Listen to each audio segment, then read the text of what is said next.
سلام علیکا یا حبیب ابن خطاب کو رب سے مانگا اور دعا رنگ لے آئی، اور حضرت عمر ابن خطاب جب دائرہ اسلام میں داخل ہو گئے، آپ جب ایمان لے آئے، اس وقت آسمان کے فرشتوں نے نعرہ تکبیر کی آواز کو بلند، فرشتوں نے حضور صلی اللہ علیہ وسلم کو مبارکباد،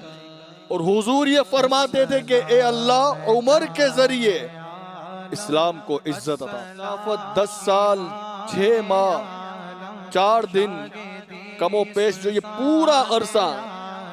10 سالوں میں جو ترقی، جو کامیابی، جو بلندی اسلام کو اللہ تعالیٰ نے عطا فرمائی، وہ عمر فاروق کا دور تھا۔